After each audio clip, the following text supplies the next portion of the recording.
had this vision, and I was brought into the middle of this forest.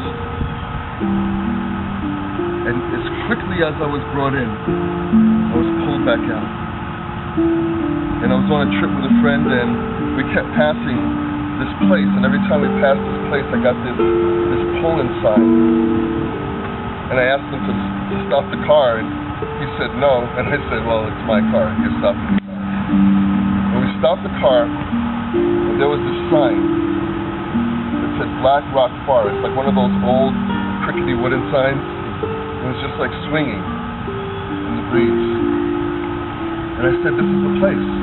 He said, what place? I said, this place called me some years ago. You were there, but you didn't even know it happened. It's just, this is the place. And I brought him in, and I told him exactly where to go with the car. And I knew exactly what was there. And it was there that I was brought into the depth of the earth. That forest taught me how to see. And when I say see, we, as seers, speak about seeing because our visual pathway is so powerful. That's what we pay attention to. But seeing is also listening, feeling, understanding, knowing. Where it's not just what we're picking up on our visual pathways, it's what we're receiving inside. Our senses switch. We can hear with our eyes, we can see with our ears. They're all the same, they're just nuances of the same thing. And this is what I bring to you. The opportunity for you to be aware of what's inside and around you, and to incorporate that in your life. These are ancient ways, powerful ways of coming to understand who and what we are, what we've been and what we will be if we don't destroy this planet.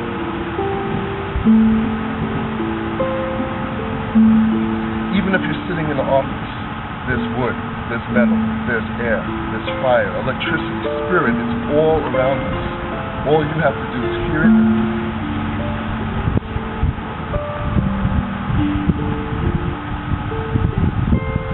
What a shaman does is speaks to spirit, not only their spirit, but the spirit of animals, the spirit in nature, and comes to know what to do for those around him or her, to help them become closer to who and what they are, through healing, through understanding.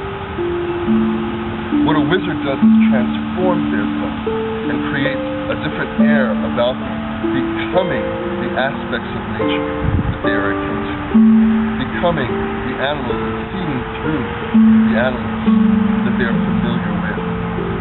That's the magic. The incorporation of all of these things inside of us, be it potion or bone, stick or stone, feather or fur, it's all part of who we are. And it all has spirit inside of it. It all has life inside of it. All I ask is simply become aware. Simply choose to look and feel the things that make up who you are. And incorporate them in your life because they're already there. There's no separation really, other than the separation that we create by the illusion and the delusions of everyday life that we choose to take in.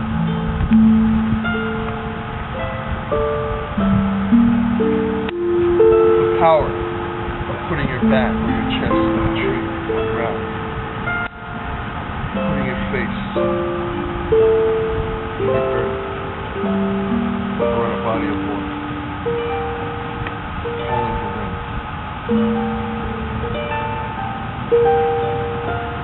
Feeling the fire inside of you.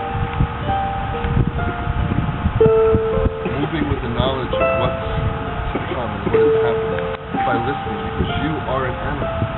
You have senses, you have an awareness, the ability to shift and shape perception.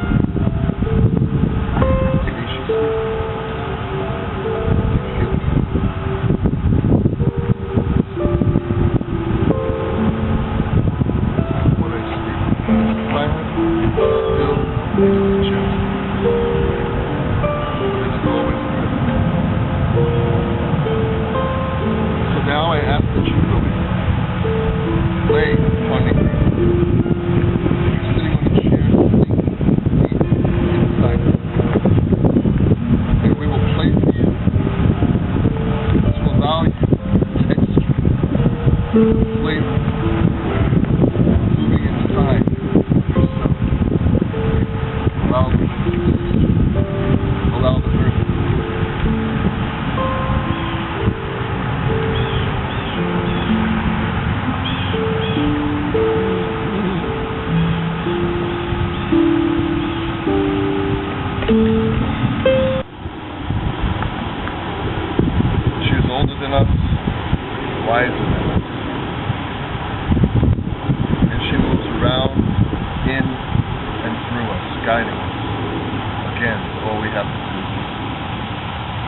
I say deeper and deeper still.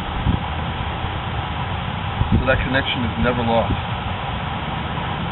So anywhere you turn, you see her, and she's speaking with messages of the day, with paths, guidance, leading you on your way. Again, listen within. It's a feeling that gives you the inclination to move towards or away, to acquire or release, to acquiesce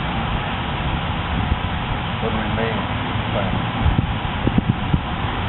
This is the gift of Mother Nature. These are the gifts of Mother Nature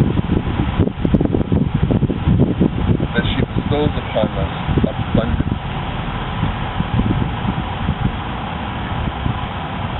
All we have to do is lift the veil that we've chosen to place over our eyes and place it over our eyes, and move deeper into feeling, into those inner aspects, intuition, insight, intent, intel, that